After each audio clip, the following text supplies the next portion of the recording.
Hi there, welcome back or welcome to the Growing in Community podcast. My name is Suzette and today I am super excited because I have an amazing guest. Like I literally had to hound him down. And one question that really comes to mind is, what does it take to make the most out of life when life gives you reasons not to? And today's episode I am joined by the amazing Popiwa Hauwanga, who is an example of what it's like to succeed when life genuinely gives you reasons not to. So let's dive into today's episode. This podcast is proudly brought to you by Atlantis Luxury Suites. Now you know that feeling when you walk into a place and immediately think this was the right choice. The room is quiet, the bed looks inviting, your bags are finally down, and for the first time all day you don't have to be anywhere, you can simply enjoy where you are. Well, that awaits you at Atlantis Luxury Suites. Tucked away in the peaceful Ocean View neighborhood of Swakopmund, every suite is designed with comfort, elegance, and the kind of luxury that feels effortless. Whether you're traveling with family, on business, or simply looking for a coastal escape, it's a stay you'll remember long after you've left. So if you've been looking for accommodation in Swakopmund, you'll find all the booking details in the description below. So, Mr. Hello. Popiwa, welcome to our platform, to the Growing in Community podcast. Hi, good day. How are you? I'm good. How do you feel? I feel very blessed to be in Swakopmund. Shout out to Ronaldo behind the camera. Shout out to Suzette. And it feels good to just be in your midst and to join the Growing Community platform. Interesting. Okay, so there's something that I feel like needs to be put out, that needs to be settled. Like, first and foremost, I want to know, we as a nation want to know, are you genuinely bad at time management, or is the clock just too fast for you? I live in the future, so clearly y'all just delayed. But my day starts at 4, and it seems I'm a bit ahead of my time mentally. So yeah, it's a good day. How are you doing? Really? Yes. How are you? How are you? How are you? Really? No, I'm good, man. Like, Okay. I'm good. Life is good. I'm settled. Okay. Beautiful place you have here. With beautiful aesthetics. Guys, I like things. I'm a liker of things. When it comes to growing community and what we do, the level is there. Okay. It's very high. It's very high. That's good. Yeah. So what do we? So okay, before we dive into the actual conversation, icebreakers, of course. Okay. You know, so people can know you. People don't know you. Yeah. Yeah, people don't know you. So what is something that you're surprisingly terrible at? Honestly, time management. Time management seems to be the weakest link amongst all my strong attributes. So time management is not my strong point. But nevertheless, we're here now, and yes, on to the next. On to the next. You didn't even let me answer the question. Okay, something that let me ask myself, something that I'm surprisingly terrible at is I'm really bad at baking, Jay. Baking? Yeah. You look like a baker. I'm terrible at baking. Really? I tried baking the other day, and it's always a mess. The most that I can do is like bake bread. But You're supposed to bake for Father's Day. That would have been a nice platform to bake. I tried, it failed. Really? I really tried. Then you I get was up and like you try again, and you try baking. again, and you try again. No, it's not my strength, so it's fine. Okay. It's really fine. Okay, not Yeah, no. And what is the... Okay, so serious question, low-key serious. What is the funniest thing that life has taught you? The funniest thing that life has taught me is to make lemons out of lemonade, or to make lemonade out of lemons, vice versa, que sera, sera. What will happen will happen. So that's No, you have to give an example. It's too generic. You have to give an example. I think it depends on the day, the weather, the time. You see, it's funny. Okay, you know what? It's fine. I'll take it. It's fine. I'll take it. Yeah. Okay, so for people that are meeting you for the very first time, who would you say Popiwa is? Popiwa is Outside of business. no, Popiwa is a gentleman from Shumep. The village is Hauwanga, but born and bred in Tsumeb. The roots are in Tsumeb. Went to school in Tsumeb. Started my business in Tsumeb, made some money in Tsumeb, lost some money in Tsumeb. So I think the story begins in the 067 region, which is the Shikoto region. And I think I'm just a curious boy. I was just a curious boy, grew into an adult, and 15 years later, here we are still enterprising, doing what we love, which is media. Yes. And how old were you when you started? How old were you when you started the media business? I remember when I was your age, you know. That's how old I was. I was 14 when I started, you know. Yeah, I was 14 years old. 14 years old. Yes. And you were in what, high school? High school, 14 years old? High school, yeah, you know, we don't really talk about our pre-primary school years, but grade 7 there's an entrepreneurial day called the Entrepreneurs Day before you graduate and go to high school.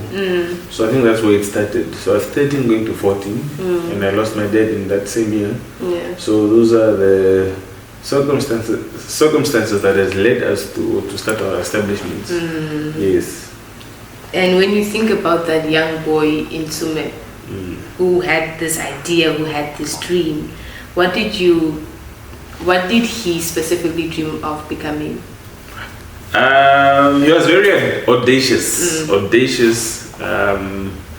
I think coming from a small town, your environment could not dictate how far you could dream or what you could do. So we started off printing shirts, you know, we started off enterprising in high school, breaking the barriers and doing things normal teenagers don't do. So I think he was very audacious, he was very ambitious, and he was way ahead of his time. I think he was a visionary in the making and a legend of our time. Now for the people that don't know, Popiwa has a documentary. Yes, and listen, how many people in Namibia do you know that has a documentary? So when I was watching the documentary, one thing really stood out, and that was you had an idea in high school. You had an idea, and what you did wasn't isolate that idea or try to do it all by yourself. In fact, you involved your friends, you involved your cousin, and for most young people or most ambitious young people, we're always trying to figure things out and do things all by ourselves. So take us back to that moment of you had this idea, you want to start your media business, you want to sell t-shirts. What was going through your mind, and how did you know that you could trust your friends with this idea or your cousins with this idea? Because also in today's time and age, you can't really trust people, especially close friends. Yeah, no, I think we need to get your shoes first.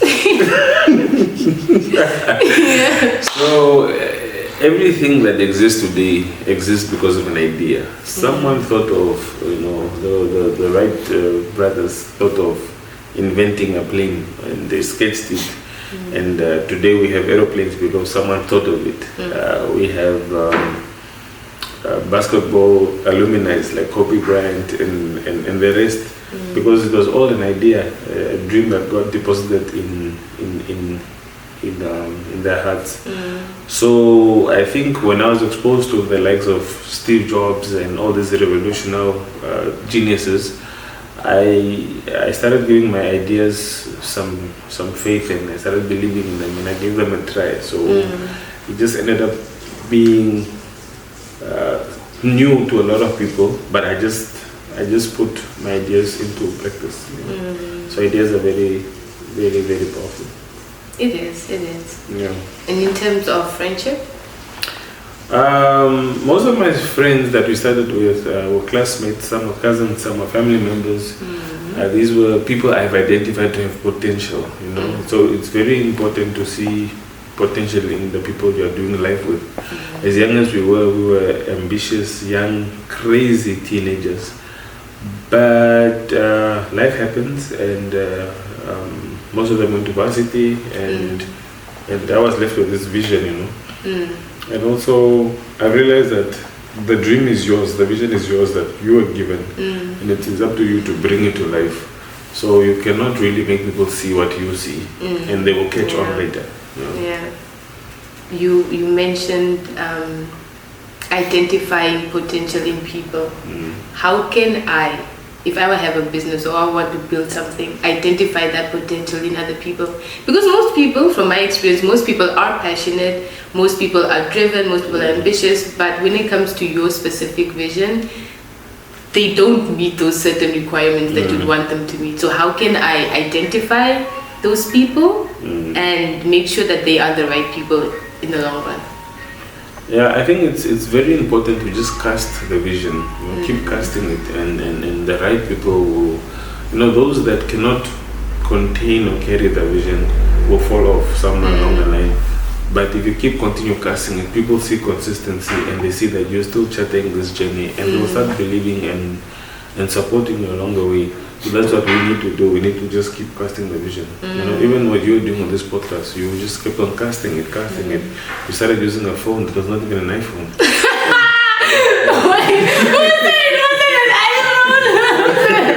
and here today we've elevated. The audio is good, the questions are on point, but you keep on casting it with everything. But you didn't stop, even if you were limited with your resources. And today we get to see the fruits of your labor, and it can still go further. The importance of just casting the vision. Casting the vision. Okay. Another point is, you said your friends were in university and you were left behind with the vision. Yes. What do you mean by that? You see, when we were young teenagers, and we were all grade 16, we were approaching grade 10, and then 11 and 12, and then I was focusing on business, so I didn't do well in my matric, and I didn't get to qualify for university, which didn't bother me because I don't see myself being a lawyer, teacher, doctor, or anything of those careers. But deep down I knew what I wanted to be, and that was one of the wealthiest people alive today, in monetary value and also in community, in community currency and social relationships. But also we wanted to put a dent in the universe, that is by making something from nothing, and that is what I meant. Yes. Making something out of nothing. Yes.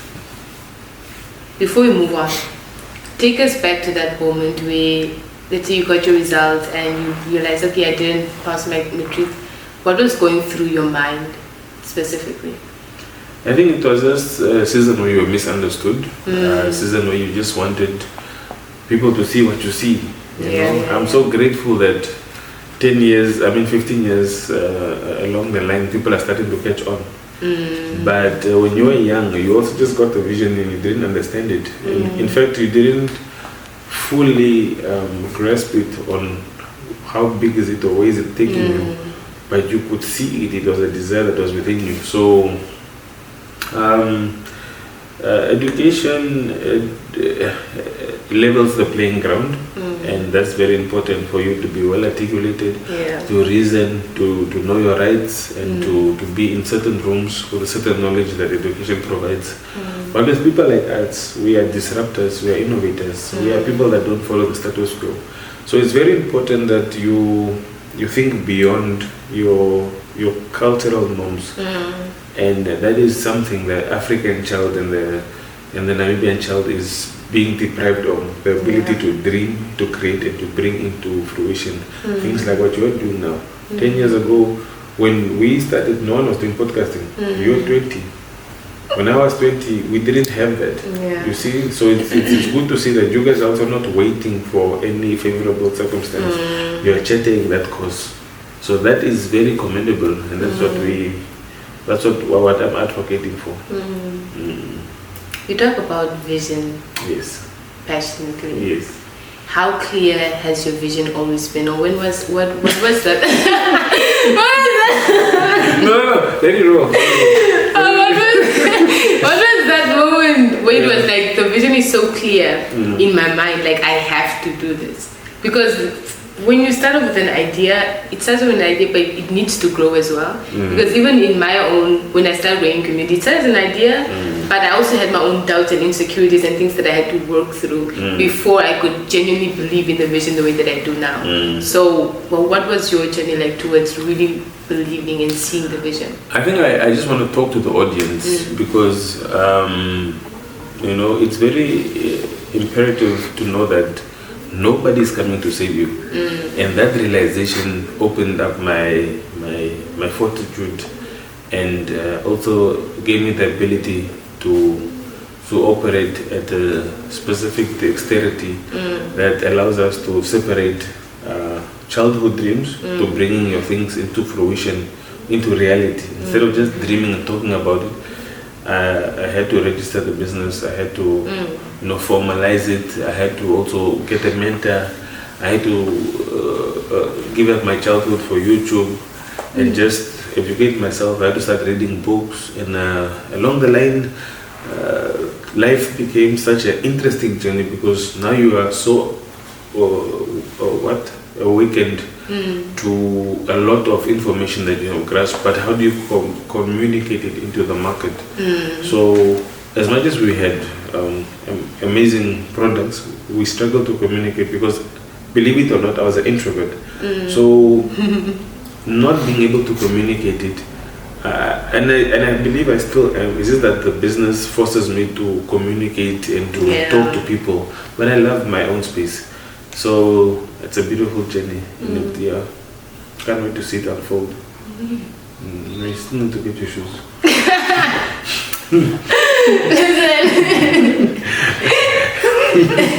Back to before I lose my train of thought, how important has mentorship been, and how did you find a mentor? Because I think a lot of young people, a lot of us, we hear the word mentorship being thrown around, but finding a mentor is not as easy as they make it seem. How did you go about finding a mentor? No, like I said, I was very audacious. I was also graced to be, a part of the LRCs back in high school. That gave me a leeway and leverage to knock at any door and say, hey, I'm part of the Learners Representative Council. And in my own right, I'm asking for mentorship, I'm asking for guidance, and I don't know what to do after school, but I have a few ideas. Could you guide me? And people were willing to help me because I was so genuine. And also, I think they also saw potential in me that I have not seen in myself. For the longest time, I think I also just downplayed myself because you come from a background that doesn't believe in dreaming or doesn't believe in seeing the bigger picture. But most of my mentors, they plowed into my life in a way no one has ever done. They took my hand. Some have taken me to different continents. Some have given me books, wisdom and principles that are timeless. That is, it's very important for a young person to have a mentor, a role model, and just someone that believes in them, because someone that also speaks life into them. Because a lot of us come from broken backgrounds. We also have people that mostly put us down.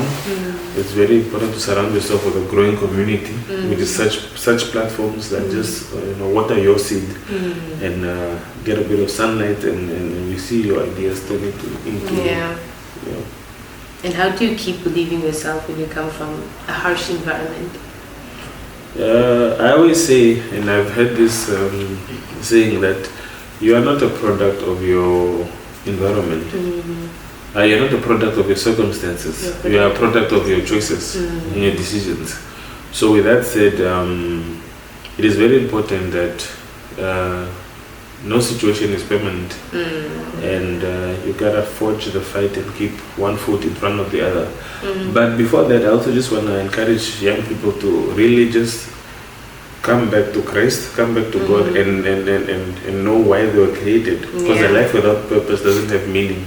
As much as you can believe and find a mentor and whatever, if you don't know what your purpose is, you have no meaning or direction or a sense of significance. And that is what life has taught me, that purpose precedes profit. Yes, clocking.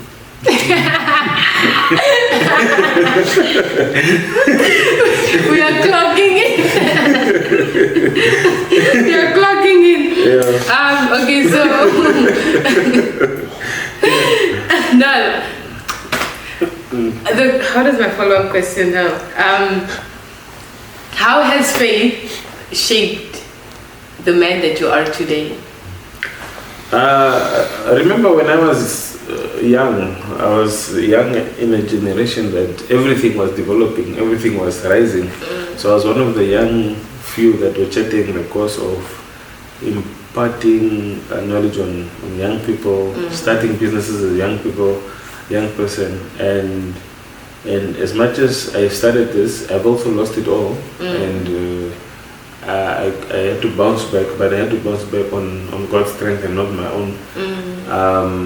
And now that I'm rebuilding again, it is not a platform for me to show that I'm the best or I'm the what. It's a platform to show young people that, this can be done. This is how far we can go and further. It is nothing to do with giving myself adoration or glory. So it's very important to also just be rooted in the Word of God and in the community and the greater purpose. Because life is fleeting. We are here today and we're gone tomorrow. Yeah. So it's very important that we become selfless with our time and our gifts and talents. And also on that same notion, we only have 24 hours, and all of us have 24 hours, and you have a life to account for. So what have you done with a life that has been given to you freely? Ooh, what have you done? Let's click on that one also. What have you done with the life you've been given freely? Yeah. That's a good one. That's a really good one. And how did you keep remaining rooted when trials come, when life gets too busy or too full? How do you constantly make room for God or devotion? The joy of the Lord is our strength. I'm not saying it rigorously, but it's very important to just find joy, not happiness. Joy is inbound. It's nothing to do with external. Whether you are in lack or in overflow, you still remain joyful. Whether you are being prosecuted, you still remain joyful because it's within you. You maneuver life a certain way. Also, just looking back from where you're coming from, or even just the previous year and this year, there's a lot of difference, and that's how you measure growth. Small, attainable steps into the direction that God has destined for you. Okay.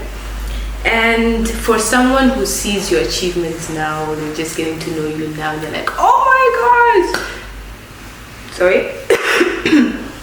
Okay. For someone who's just seeing you now and just seeing your achievements and where you are now, what is one thing or a few things that they haven't or they don't, rather the hardest seasons that you've had to grow through to become the person that you are now or where you are now, emotionally, spiritually, or mentally? I think just repeat the question. Okay. Okay, people often see your achievements, but what has been some of the hardest seasons for you emotionally, mentally, or spiritually, as you've been growing to become the person that you are today? I think I'm dating it back into three parts. First was the loss of my dad in 2009. I was just about 14. That hit me on the blind side because I didn't see it coming. And also, young men doing life without a father figure is a bit rough, and the streets are cold. Not to say I was staying on the streets, but it's just you don't have someone speaking into your life. Secondly, I lost a friend back in high school to a car accident. So before he passed, I think a month before he passed, or a week, he was sharing that he had so many ambitions, so many things he wanted to do, and he wanted to go study this and all of that, but we will never get to see those amazing ideas. So I think I took it upon myself to just redirect my charter, my course, and also say that every young person that comes in my sphere, I want to just believe, impart, and push them and elevate them and see them also becoming people of substance. And even in my absence, I will know it will create a ripple effect in the long run. And I think that's the contribution all of us need to do for this country, for this nation, and for people like us to be part of the conversations that matter. If we don't do that, no one will come save us. But if we hold hands together, we can really put a dent in this universe. And how did you handle the grief or loss of both your father and your brother? Are you someone who takes on that weight and moves on with it, or did you have an outlet? I think the English you're using is a bit. so it was very emotional for me, but I think I've channeled my energy into, just working. So I'm a workaholic, and my business name is Holic Leisure, Pty. But I'm one of the hardest workers in the room. My friends say, and I think also that's all I know. So I don't really have time to feel sorry for myself or to blame the government or to blame anyone for my misfortunes. But I'm a human being at the end of the day, and these things do get back to me. They do get to me, and sometimes you break down and cry. Sometimes you ask yourself, why am I in this season? And sometimes you just wish your dad was around. So these are things that we hardly speak about, Yeah. So as much as people are applauding you, you still feel like, I wish he was around to see me doing great strides and chatting the cause, And but I believe that for the lives we've impacted and the young people that are coming after us in our generation, they can also dream. They can also be because of people like us. Yeah. Men in general are mostly taught to be strong and keep things in and not talk about what they're going through. But what has your relationship with vulnerability looked like or been? And when things get hard, who do you talk to or who do you turn to?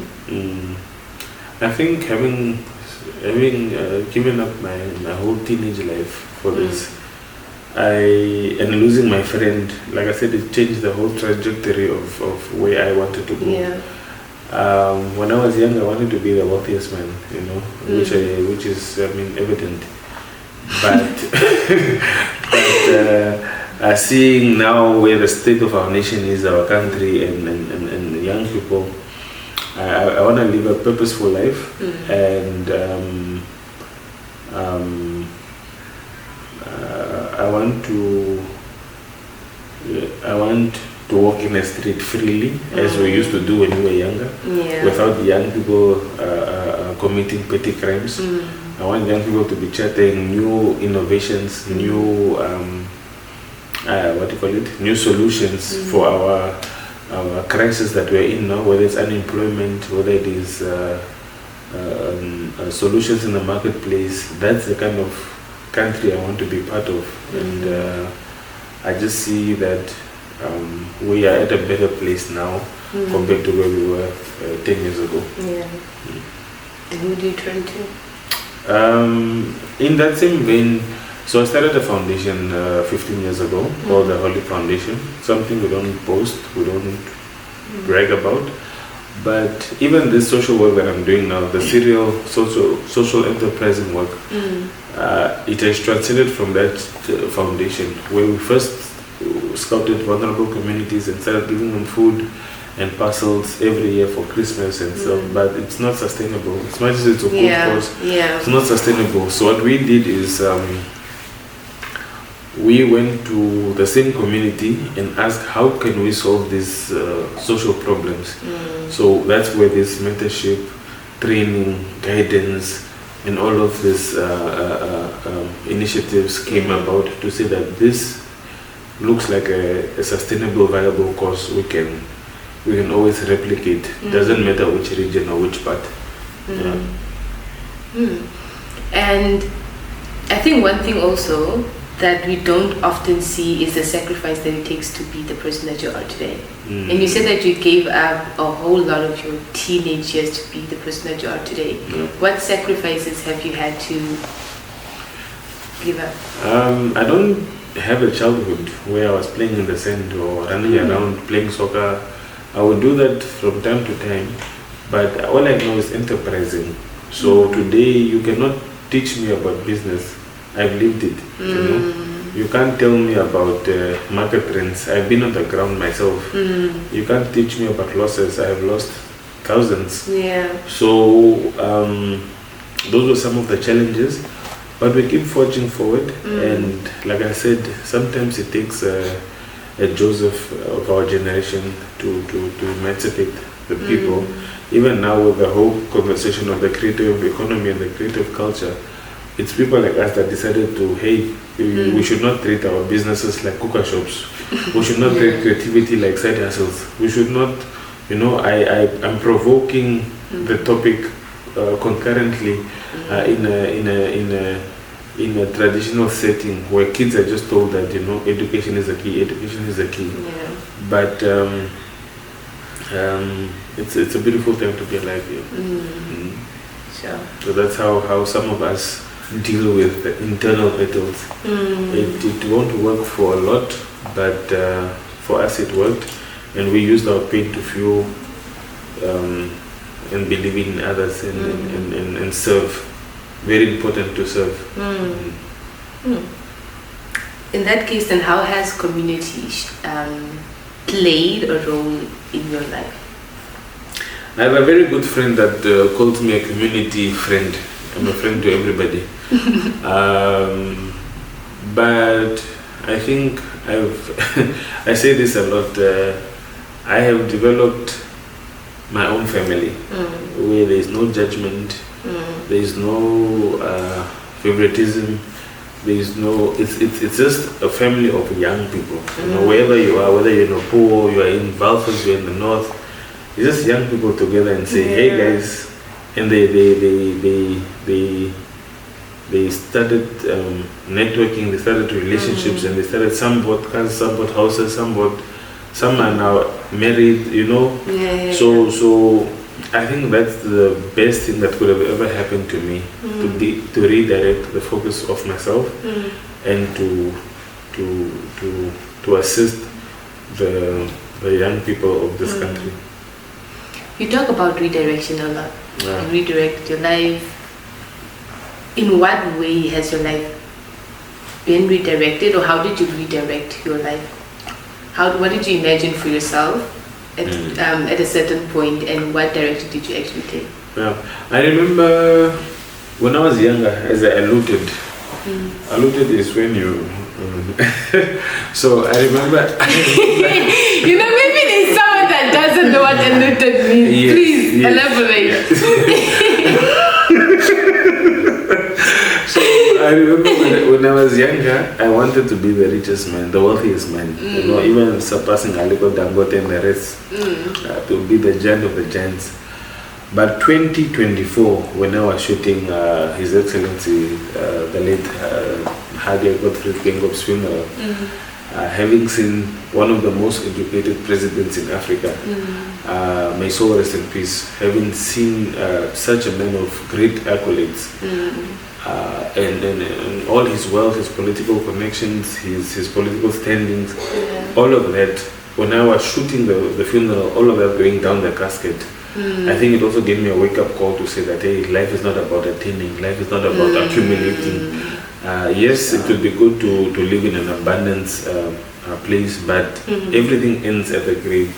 So how can you best live a life of legacy? And I think that's very important, because even if you look at in history, if you say Mother Teresa, she was not the wealthiest, but she's known for her kind heart. If you say Martin Luther, he had a dream, and that dream believed in young people, whether they were white, black, green, a future that we are living today. If you look at people like Muhammad Ali, fight like a butterfly, sting like a bee, we use it now also to motivate ourselves as we are going through life. Yeah. It reminds me of my last year in grade 12 in my English class, Miss Fu. Her behind her class were the words, how would you like to be remembered? And I think that's where the redirection comes from, because many a times I have done it all, I have attained, but it either it was lonely, you were the only one, you people could not relate to you in terms of, what do you mean you've been to Netflix? Like no one, even in South Africa, I've been to Netflix only now. Like it's like I said, my dreams were very big when I was younger. So even if I were to tell you about them, you wouldn't believe, you know. But I think it also grew a lot of pride you know, and at some point, you know, God just stripped me of all of that, and He reminded me that He's the one that lifted me for His glory and what He wants to do, not myself. So when I speak of redirection, I speak of it from pivoting from what I thought my will was to surrendering it to His will. And back in those days, I would never have time to sit like this. Honestly, I was. You think I'm busy now, but in my younger years, I think it also comes from being doubted. So now you feel like you have a point to prove. But all of those things are vanity. And it's an honor to really be here. Doubt. Let's talk about that. Doubt. Yeah. How has doubt, or what thought patterns did you have to overcome? Because you also spoke about having to prove yourself, and I think for a lot of young people, even me, Shane, we have to constantly wrestle with that, where it's like you're trying to, I want to say, prove to people that this is what I'm doing and I really believe in it and it's going to be something, and not just pushing, but people are really seeing the works. You know, I can only reference the Bible. It says that do not be ashamed because you are young. Do not let anyone look down on you because you are young. And most young people do have the solutions to our current crisis and our current unemployment solutions and all of that. But the backgrounds where we come from backgrounds where people, they will not, how can I say it? They will not really believe because they're too familiar to you, so that they will always doubt you, and it'll be your own people that will put you down. But that's why I said you need to protect your soil with the right fertilizers, which is now good books, good mentors, you know, the Word of God, and all those community projects and community itself, and just environments. Environments can either make or break you. So when you are in doubt, it also shows you are doing something wrong. Something right, because there's resistance. There won't be resistance if you're not doing anything of substance. And impact and purpose. So now you lost your father in 2009, and when I was watching your documentary, you said that you wanted to continue your father's legacy. Is that still something that's true in your life today? Because that documentary was like years ago, you know. I thought that was my purpose. But he has lived his course, and he has gone to be with the Lord. I will never be half of the man that he is or he was, and I'm not called to also continue his legacy. He birthed me, and he molded me. I'm grateful to have had an amazing dad. My dad was also very innovative. He was one of the first people in this country to create a bicycle that had a steering wheel. So you could see the level of innovation already 10 years ago. And this bicycle had a radio, you know. It had indicators and so forth, but it was a bicycle. And he was on the verge to build himself a plane. So already he was way ahead of his time. But again, doubt, people were like, yo, this man with a bicycle. First they laugh, and they criticize, and then they want to penalize you. You know, but they don't know that we are geniuses in the making. And may his soul rest in peace. And for what we have built, we are thankful and grateful. And we are because of people like him. I want to quote you. I want to quote you, and I'm going to read this because I want to say exactly how you stated it. One of your quotes is, "If you can kneel before God, you can stand before any man." What does that mean to you? Fear nobody. Fear nobody. No politician, no businessman, no opposition, no competitor. Fear nobody besides God. Also, the battlefield has changed. You know, we fight our battles on our knees now. We don't fight physically. We don't fight with words or in kind. We pray to God that sees all things and knows all things, and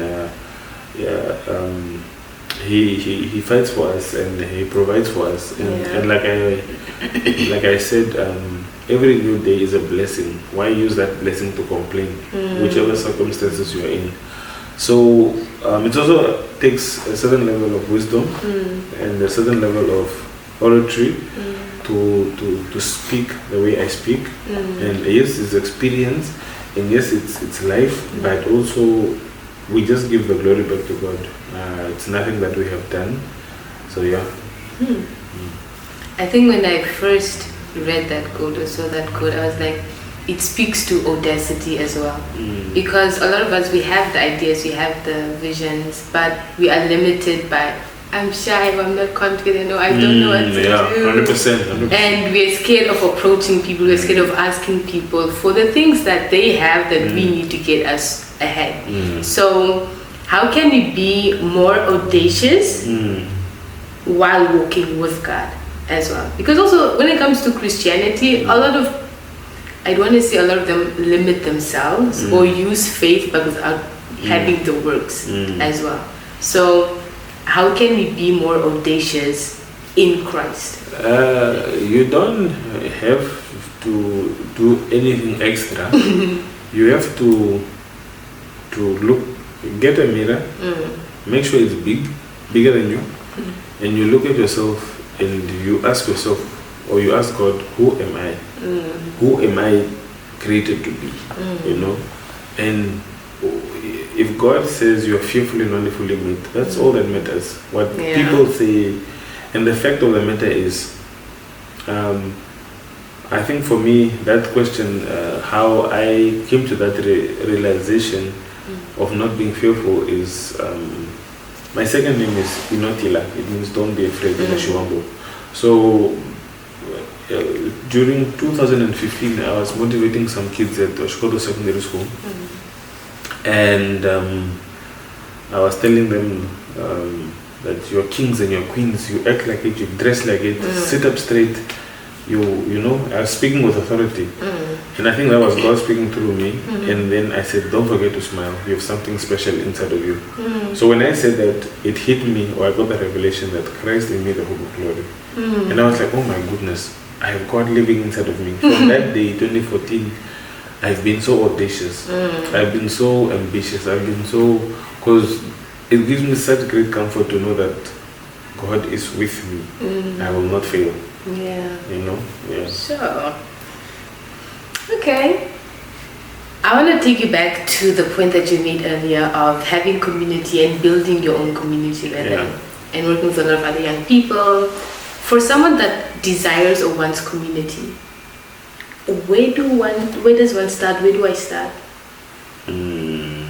Because yeah, man, a lot of people want community but they don't know where to start. I think the best answer would be your tribe will find you, and you will find your tribe when the time is right. But when you do find them, you should be prepared, and you should be a person that also has something to exchange. It's an exchange of value. You know, you can't find the right tribe and you come with your kitchen manners. You know,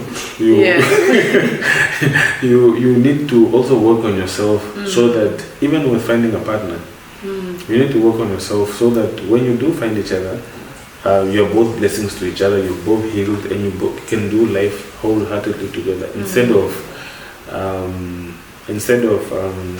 only one is taking and one is receiving. You know, and that is life. But life is not a marathon, it's a journey, and every step matters. You matter. Yeah. I guess we've come to the end of our conversation. But before that, we have a very famous question that we always ask our guests. And that is, what is the wisest thing that someone has said to you? What is the wisest thing someone has said to me? Leave no stone unturned. Gisela Santos. Gisela dos Santos was my English teacher back in high school. And she said to me, leave no stone unturned. These words I leave with you. Leave no stone unturned. Leave no road uncharted. Believe in yourself because your dreams are valid. Come on, spoken like a true wise man of God. But yeah, man, that is it. Thank you so much for coming here, sharing your wisdom and your sense of humor.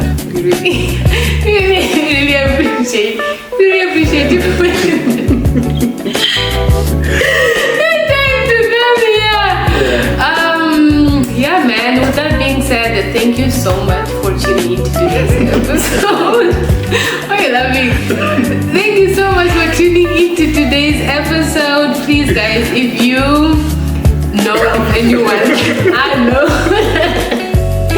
No, I need to cut you. No, this to be seen. I'm good. We're laughing genuinely. We're happy.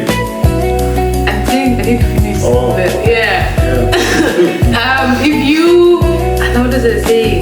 If this conversation is for someone that you know or you think someone would really benefit from this conversation, then please, guys, follow us, subscribe, like, share, recommend this podcast to someone that you might know. And yeah, with no further ado, do you have any final words?